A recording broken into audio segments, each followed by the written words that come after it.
Oh, okay. Tata Tatasa Sapta Ratrante Vijaya Taryamanaya Vidyadharadipatyam Cha Lepe Pratihatam Vipa Taksa Sapta Ratrante Vidyaya Daryamanaya Vidyadharadipatyam Cha Lepe Pratihatam Vipa Taksa Sapta Ratrante Vijaya Daryamanaya Vidyadharadipatyam Cha Lepe Pratihatam Nipa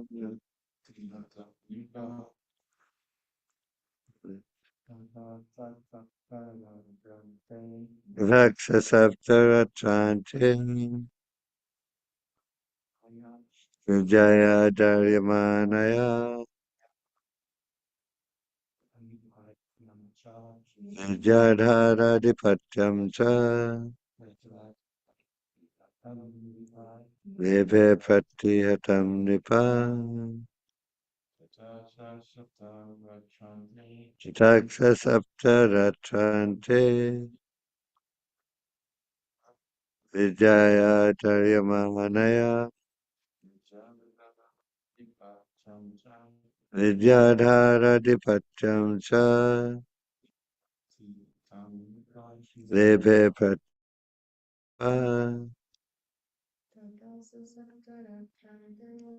Taksasaptaratrante Vijaya Daryamanaya Vidyadharadipatyam Cha Lepe Pratihatam Nipa Taksasaptaratrante Vidyaya Daryamanaya Vidyadharadipatyam Cha Lepe Pratihatam Nipa Tata. From this, Sa He Saptaratra Ante, at the end of 7 nights, Vidyaya, by the prayers, Daryamanaya, being carefully practiced, Vidyadhara Adipatyam, mastership of the Vidyadharas, as an intermediate result. Cha, also, Lebhe, achieved, Apratihatam, undeviated from the instructions of the spiritual master. Nripa, O King Parikshit. Translation. O King Parikshit, after only 1 week of repeatedly practicing the mantra received from the spiritual master, Chitraketu achieved the rule of the planet of the Vidyadharas as an intermediate product of his spiritual advancement in knowledge. Repeat after me. O King Parikshit, after only 1 week of repeatedly practicing the mantra received from the spiritual master, Chitraketu achieved the rule of the planet of the Vidyadharas as an intermediate product of his spiritual advancement in knowledge. Prabhupada's purport. If a devotee, after being initiated, adheres rigidly to the instructions of the spiritual master, he is naturally endowed with the material opulences of Vidyadhara Abhipatyam and similar posts as byproducts. A devotee need not practice yoga, karma, or jnana to achieve a successful result. Devotional service alone is competent to award a devotee all material power. A pure devotee, however, is never attached to material power, although he gets it very easily without personal endeavor. Chitraketu received this side benefit of his devotional service, which he rigidly performed in accordance with the instructions of Narada. Om Gyantimirandasya Gananjana Shalakaya Chakshunmilitam Yena Tasmai Shri Gurave Namaha Sri Chaitanya Manobishtam Tapitam Yena Bhutale Vayam Rupa Kadamayam Tadati Svapadantikam Vandeham Shri Guru Shri Juta Padakamalam Shri Gurun Vaishnavamscha Shri Rupam Sagrajatam Sahagana Raghunathan Vitam Tam Sajivam Sadvaitam Savadutam Parijana Sahitam Krishna Chaitanya Devam Sri Radha Krishna Padan Sahagana Lalita Shivishakan Vitam Sha He Krishna Karuna Sindhu Dinabandho Jagatpate Gopesha Gopika Kanta Radha Kanta Namostute Tapta Kanchana Gaurangi Radhe Vrindavaneshwari Vrishabhanu Sute Devi Pranamami Hari Priye Vanchakapatrubhyascha Kripa Sindhu Evacha Patitanam Pavanebhyo Vaishnavebhyo Namo Namaha Jai Shri Krishna Chaitanya Prabhu Nityananda Shri Advaita Gadadhar Shri Vasari Gaur Bhaktivinda Hare Krishna Krishna Krishna Hare Hare Hare Rama Hare Rama Rama Rama Hare Hare Krishna. Wow, we're doing the Sanskrit and Jayaramadava. Everything. Something I always think about is how is this how Prabhupada he set up this whole system. He initiated it, and it's a very formal type of arrangement. There's a lecturer and students sitting in class with their books, and it's and first chant Prabhupada chanted Jaya Radha Madhava, and then back and forth repetition. Uh, uh, Earlier, that used to be even more involved. The first thing he used to do, and devotees in general did, was he would say one word of each line, like tata, and everybody would repeat tata and go through the verse like that, and then line by line, and then devotees repeating it afterwards. So it's a pretty formal, it's a very formal system of class, and that was Prabhupada's intention from the beginning. Is the first thing he did before he even came to the United States was he brought the first three volumes of the Bhagavatam with him and done in this very formal style. And he didn't even leave India until he had the first canto of the Srimad Bhagavatam to take with him, because he considered it crucial for everyone to know from the very beginning that this Krishna consciousness movement is strictly based on the Shastras. He's not just coming as another self self-proclaimed incarnation or guru yogi. We had plenty of those already in the 60s before Prabhupada came. There were many already, and Prabhupada wanted to make sure that everyone would could understand that he's not coming as a self-proclaimed person, but as a representative of Srila Bhaktisiddhanta Saraswati Maharaj and the whole Gaudiya Vaishnava disciplic succession, and going back to Lord Chaitanya and Krishna, everything is completely in line, completely authorized, very formal, very uh, methodical and traditional and bona fide. And, it was a word that he used frequently. I mean, bona fide was a word that, like so many of the words Prabhupada used, English words, when he came here, bona fide was one that everybody knew. Everybody knew bona fide, but nobody ever said bona fide.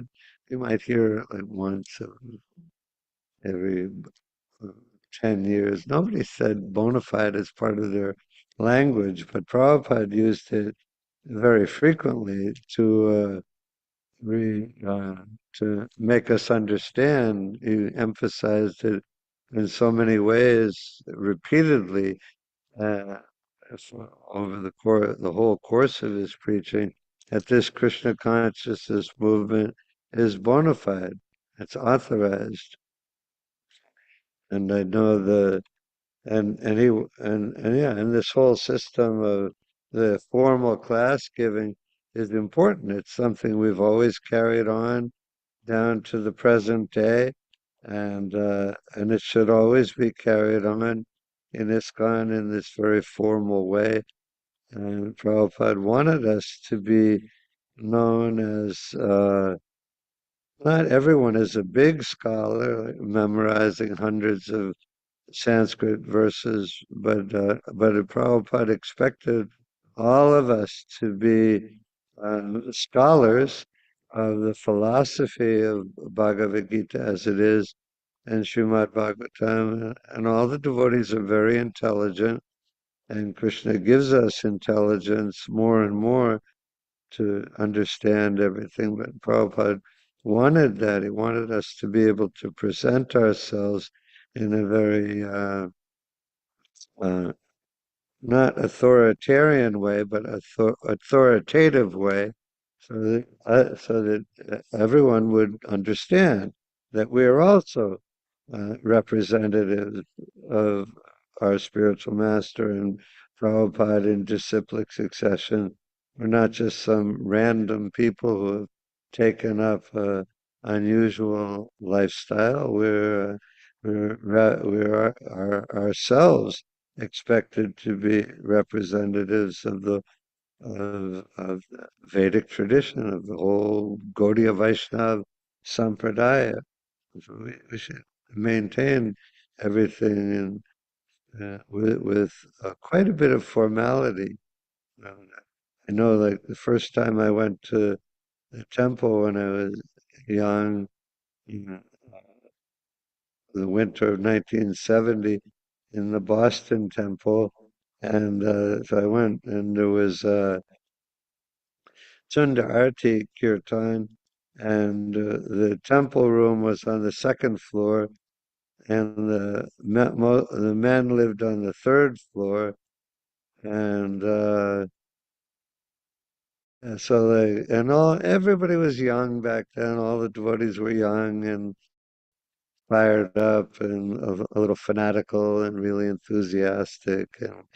And I was in the temple room before the kirtan started, and then like 2 minutes before the conch shell blew, all the men, everyone took a shower and cleaned dhoti and everything. And a couple of minutes before the kirtan started, all the men were running down the stairs to the temple room. It sounded like a herd of wild animals running down the stairs. I was, and then everybody came in the temple room on time, and everyone, a big kirtan. It was like 50 devotees living in the temple back then, men and women. Men stood on one side, women stood on the other side, and everybody, a big aisle down the middle because Prabhupada said there should be, he wanted to be able to see Krishna from his Vyasa.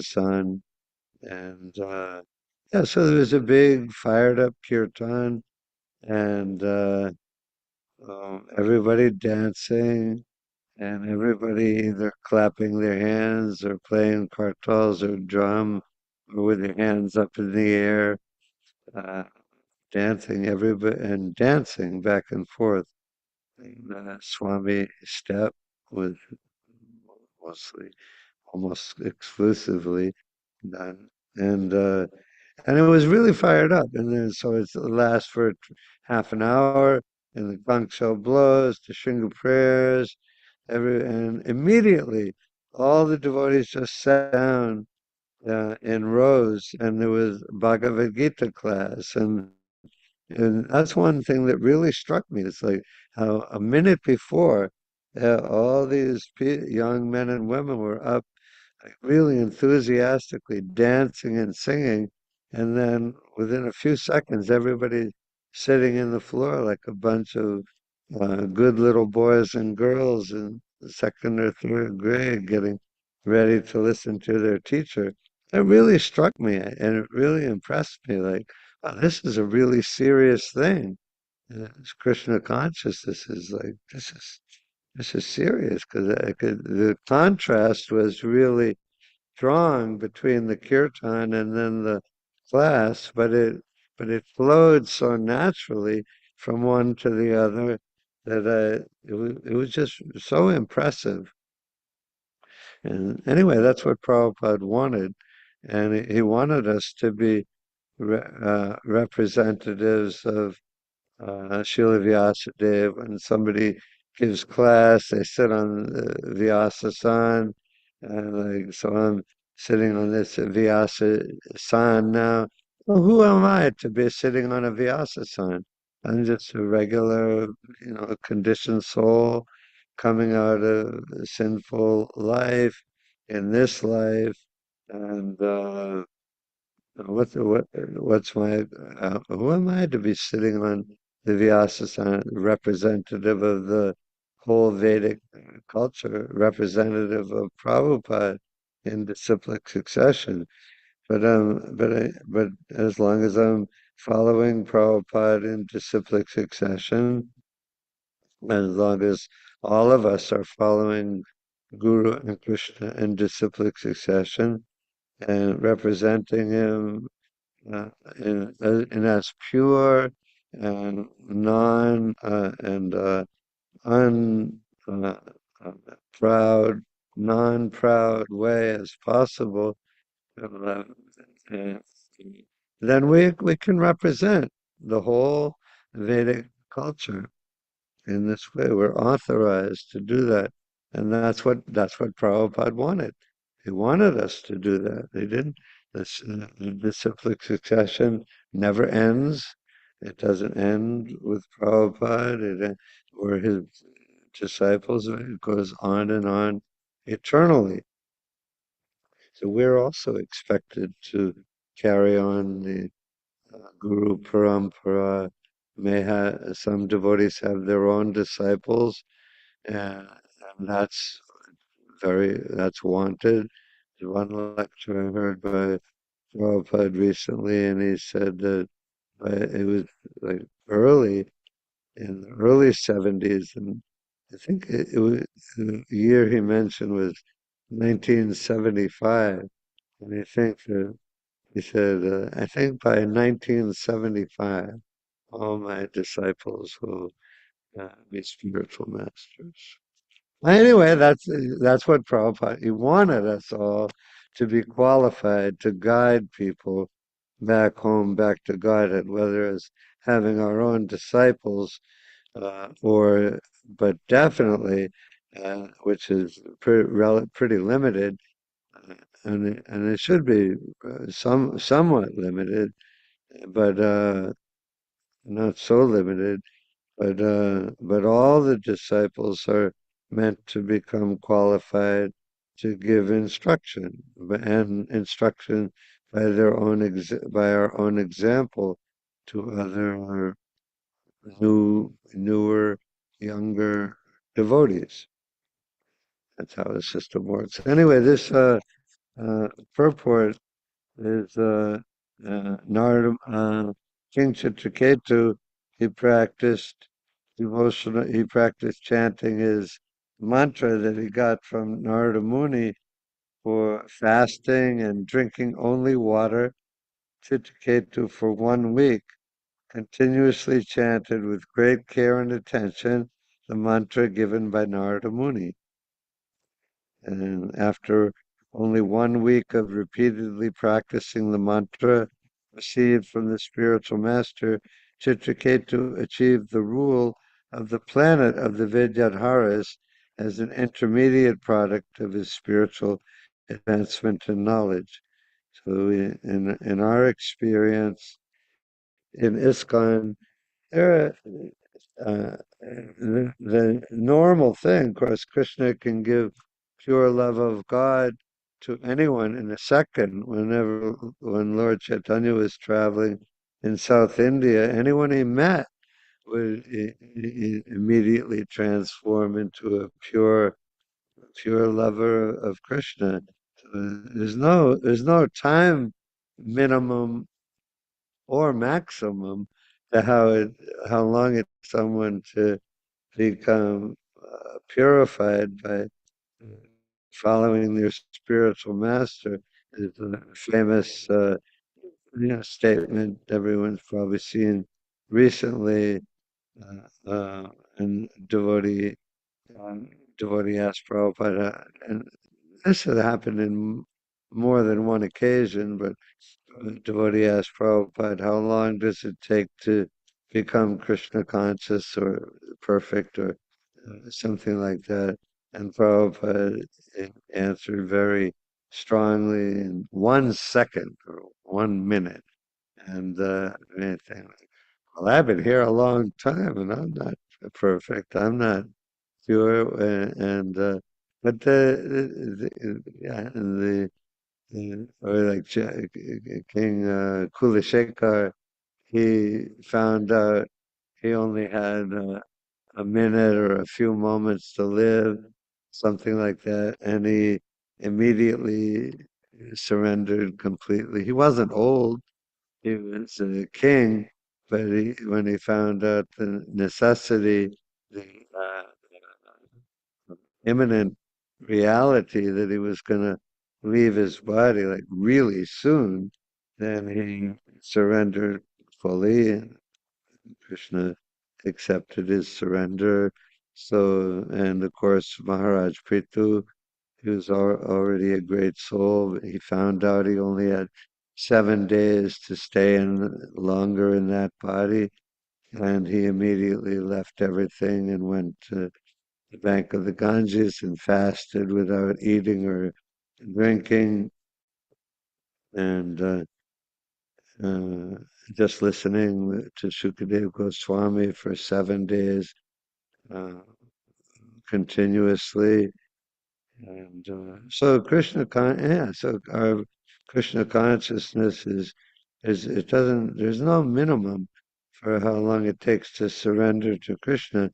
Generally, our experience in the material world, as I know for myself, is that we're pretty stubborn and set in our ways, and some a little bit reluctant to surrender to Krishna fully. And so it takes time. And even no matter how much you're surrendering to Krishna, you have to be patient. The first qualification in devotional service is utsaha, and nishchaya. The second qualification is determination and fixed purpose. And the third one is patience. So you got to be enthusiastic. Prabhupada said recently, I heard, in order to achieve anything in the material life or spiritual life, anything you want to achieve, you have to have enthusiasm. You can't just roll out of bed and expect things to happen automatically. You got to be enthusiastic. You can't be lazy. You can't be dull or inert or just want to watch the computer screen. You gotta you gotta have enthusiasm and you gotta be determined. And the third thing is, and extremely important, you have to be patient. No matter what Krishna does, he does it in his own time, according to his own sweet will.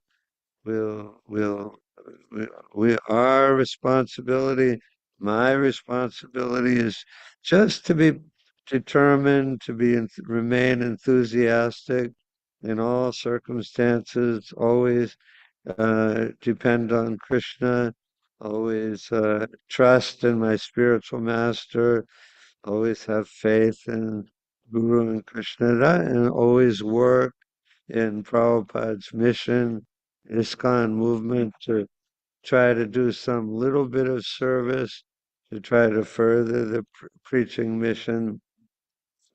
That's my responsibility. And Krishna, in his own sweet time, according to his own will, he'll give us all kinds of reciprocation, more and more over the course of time. Usually it's very, very gradually. It can be extremely suddenly in some cases, but in our experience in this world, it's a it's a very gradual thing. And so you have to just say, okay, I got to get up today. I got to do my duties. I got to chant my japa. Gotta go to the temple. I gotta wash the pots. I gotta do whatever I gotta do with my service to Krishna, and just do what I have to do, and everything will come in due course of time. In the material world, material life, nothing is guaranteed. There's no guarantee.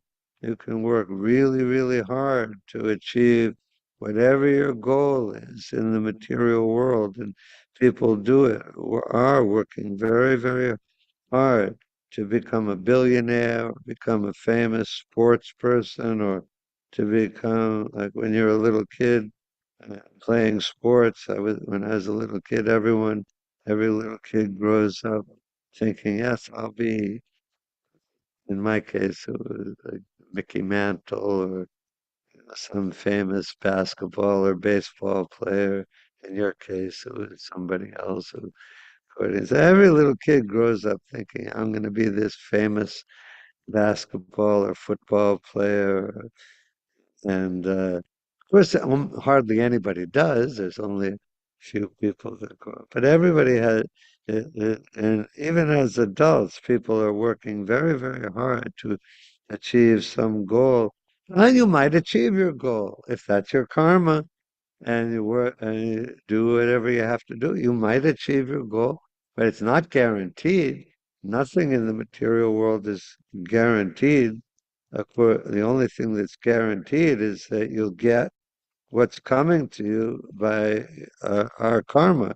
Or for devotees, we'll get what Krishna wants to happen to us for our specific interaction with him to advance in our own devotional service. Devotees aren't under the laws of karma in the same way that the non we get actions and we have actions and reactions, but Krishna is personally in charge of and acting for a specific benefit in each unique case for our own advancement and to become pure devotees, to surrender to him more and more. So, yeah, so our duty is to surrender to Krishna. Krishna will do whatever he's going to do in whatever time frame he's going to do it, and we're patient. But the end result, Prabhupada writes in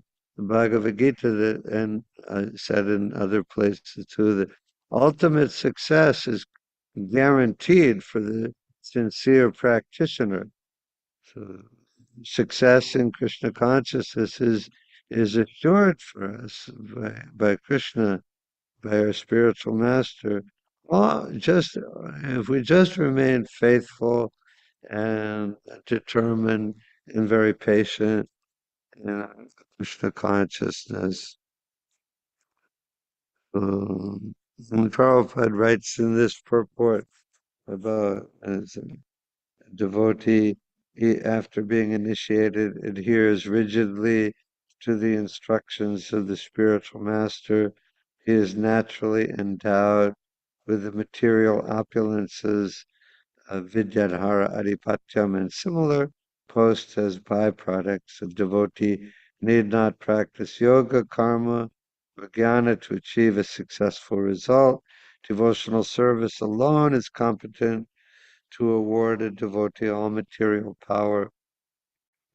So Bhakti Yoga is completely independent of any other thing. Yoga, karma, and jnana are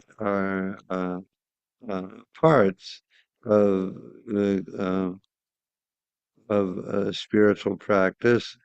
Yoga means to everything in Krishna consciousness. We are bhakti yogis. We are on the topmost platform of yoga by surrendering to Krishna. But the other Astanga yoga, the processes is compared to a ladder of yoga, but uh, coming to the point of bhakti yoga, and but you don't have to. The whole point of the bhakti yoga system, especially as given by Lord Chaitanya in the Sankirtan movement, is you don't have to go through any other of the uh, uh, preliminary steps to the topmost rung of yoga. You can go immediately, like Prabhupada gave the example of the elevator in a big 100-story or 200-story now uh, skyscraper.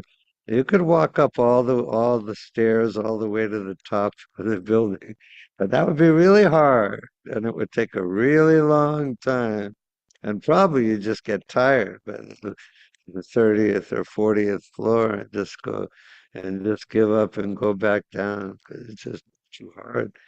And but if you just jump on the elevator, you'll be on the 200th floor in less than a minute.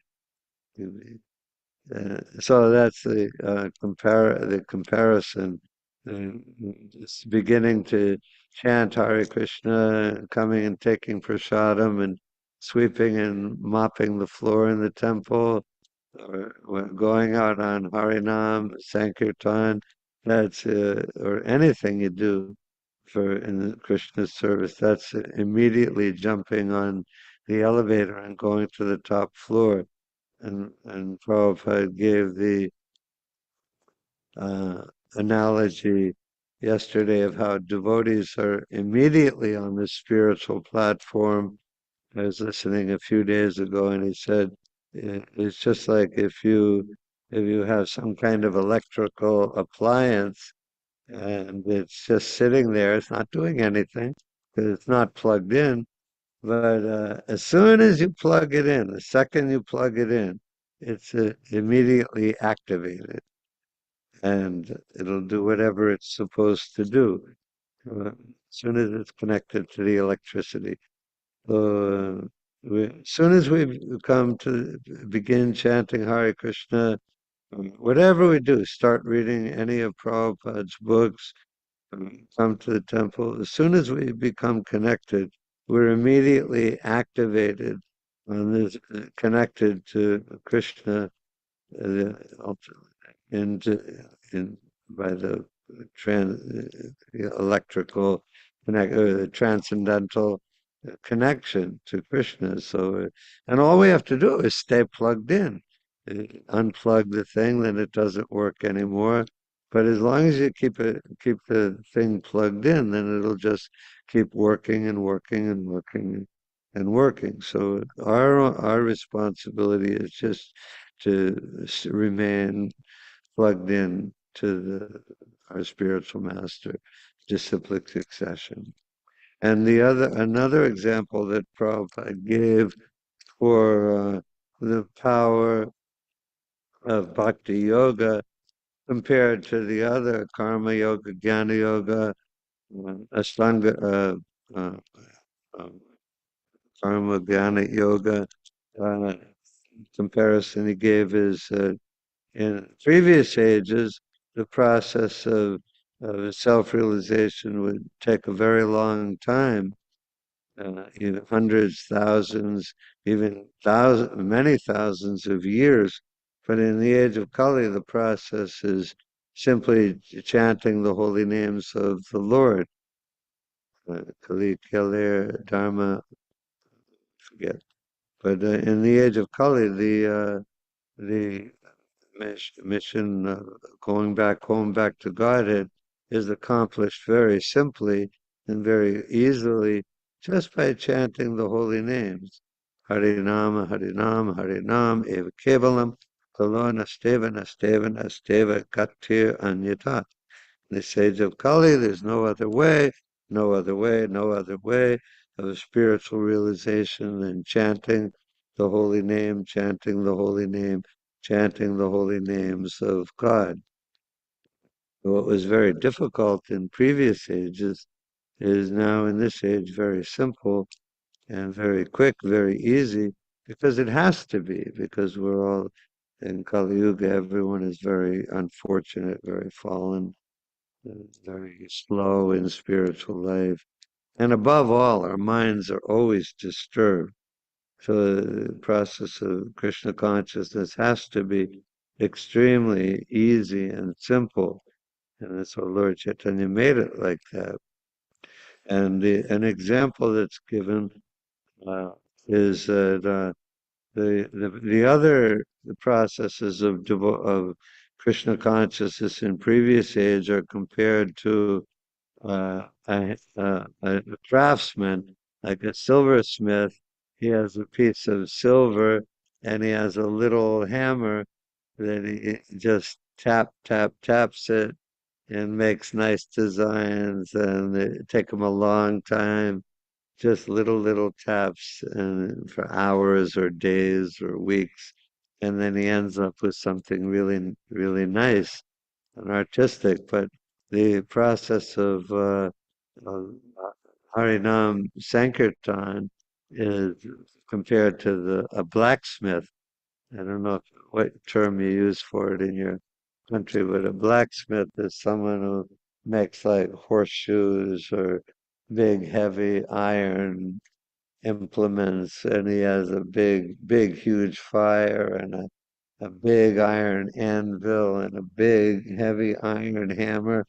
And his he doesn't tap. He goes like when he hits he has to hit the iron really hard, and it's the iron is like molten iron on the fire, and he hits it really hard. So, and with a few hammers, he makes what he's set out to make. So that's it's very fast. It's very hard hammering, uh, but it's very fast. So that's the process of bhakti yoga, Harinam Sankirtan in this age. It's very fast, but it's also pretty difficult. It's not that it's difficult in and of itself. There's nothing difficult about singing and dancing or cooking or cleaning. There's nothing difficult. It's not, and following the four regulative principles is not difficult, but all these things and accepting the practice is it's not difficult, but it's difficult for us because we've been resisting Krishna and not wanting to surrender to Krishna for so many births and deaths, and having left Krishna in the spiritual world, having left Krishna, it's surrendering to Krishna again is a little difficult. Nothing difficult about the process of Krishna consciousness, but the process getting our my favorite example that I talk about fairly often is when I lived with Hari Chakra and his family when I was here for several years, and at that time, Parvati, the fourth oldest daughter, she's a junior in college now, but back then she was like 10 years old, and Saraswati, she's in high school now, she's like 5 years old. So one day I took, I was, I was really close with the whole family, lived with them. So one day I took the two youngest girls to the library in Mifflintown, and they were having a good time reading the books. And then after like an hour or so, I said, "Okay, it's time to leave now." And and uh, and Parvati, she didn't want to leave. She was the 10-year-old. She didn't really want to leave, but she said, "Okay, we'll go." But Saraswati really didn't want to go, and she just lay on the floor in front of the librarian's desk, and she was throwing a tantrum. And she's like, "No, I don't want to leave." And she's only 5 years old. And I didn't grow up taking care of little kids in this life. I really didn't know what to do. And but fortunately Parvati was there and she was able to get Saraswati up off the floor. She didn't want to, but she surrendered and she finally came out to the car. Anyway, I know I did that when I was a kid. I know I did the same thing when I was a kid. I never had to deal with anybody, any little kid doing that when I was the authority before. And yeah, so anyway, that's we're like that in Krishna consciousness. Like, we know we're all here. We know we have to surrender to Guru and Krishna. We know what we have to do and what we're not supposed to do, and we know we're under authority, under orders, and we've accepted it. We know. Okay, I know. I have my spiritual master. I know I'm under orders, temple authority orders, and spiritual masters orders under Krishna's orders, and I know it. I know. I accept it. But we're still. I speak for myself. And still in the process of being a little tantrum-ish, not as bad as I used to be, like 20, 30, 40 years ago, but still definitely, there's still some resistance in there. And, and yeah, so that's the only thing that makes it difficult for us is whatever resistance we have left in our heart, in our mind to surrender to Krishna. Okay, I better stop. There's a few minutes if anybody wants to say any questions or comments, anything. I've never done this on the computer before. If anybody on the computer wants to say. Bhagavanya Prabhu, Hare Hare Krishna, Krishna, Hare Krishna, Taraka Prabhu. kindly accept my most humble obeisances. Please accept my obeisances. All glories It's to Srila Prabhu. delightful to see you back at Gita Nagari again. I want to thank you for your classes, both yesterday and today. It's wonderful to hear from you. Um, wonderful subject matters and delivered so nicely. Anyway, Glad you I like it. want to thank you for that. Um, I'm yeah, I'm thinking about today's verses. Ketu got the darshan of um, Lord Sesha in 1 week. Dhruva Maharaja's spiritual master was also Narada Muni. yeah, Narada Muni gave him a different mantra. He gave him Om Namo Bhagavate Vasudevaya. yeah, And for whatever reason, it took Dhruva Maharaj 6 months while performing some really severe austerities, very severe austerities, but took him 6 months to get the darshan of Lord Vishnu. So it's evidently it's just it's a very individual matter. Everyone progresses at their own rate.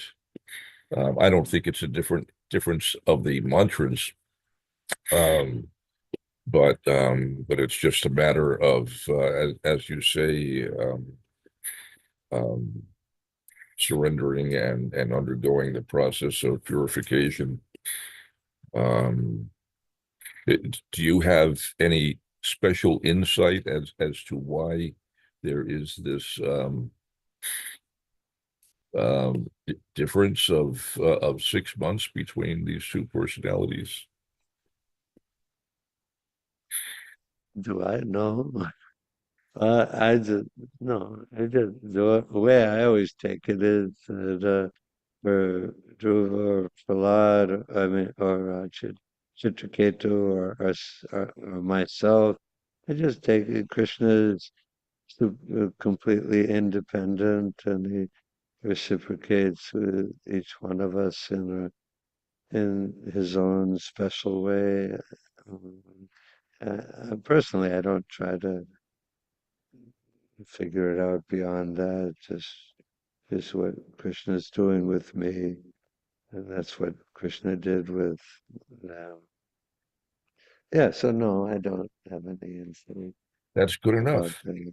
Yeah, Hey, I want to add something to yesterday you were talking about hearing Srila Prabhupada's audio recordings. yeah, I think you and I have spoken about that a number of times. It's a wonderful thing, incredibly transformational. And my experience, at least, is that you don't even have to be able to understand what Srila Prabhupada is saying. If you just hear yeah, the sound vibrations submissively, the result is there. It's an extraordinary thing. When I yeah, first came to the temple, I was engaged in cleaning the temple floor, and Srila Prabhupada's lectures and bhajans were piped all through the temple, upstairs, downstairs, 4 floors, everywhere. The sound reverberated, and at first I couldn't understand what Srila Prabhupada was saying, but I just listened to the sound, and the effect was incredible, just yeah, amazing. Really, it's very dramatic transformation in my consciousness. So I wanted to share in the chat. I'll put some um,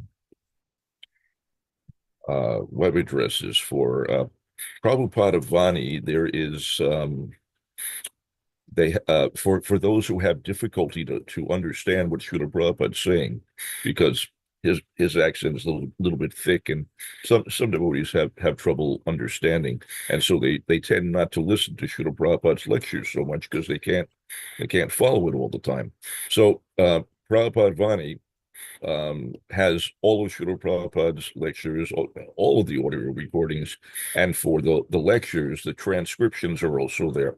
So if you follow the transcription while you listen to Srila Prabhupada, you learn his accent, and after a very short time, you'll have no difficulty understanding what Srila Prabhupada's saying.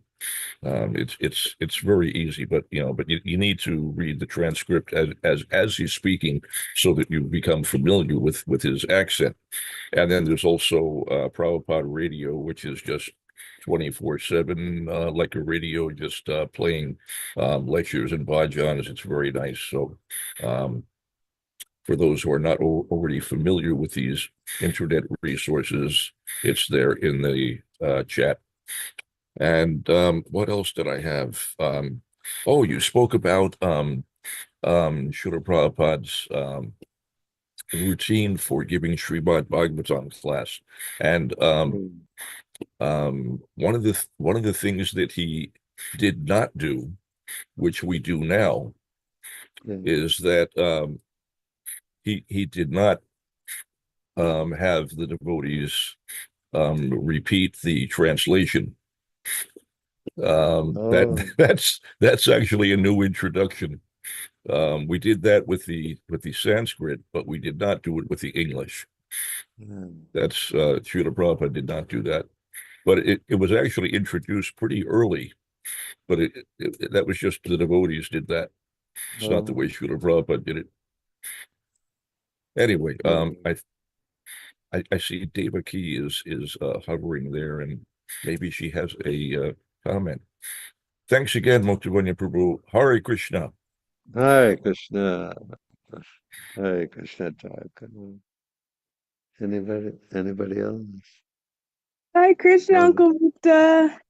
I think we're getting Thank you so much towards for the your end. wonderful class. So happy to see you. Thank you, dear. Hare Krishna. I think I heard the conch shell getting ready to blow. All glories to Srila Prabhupada ki jai.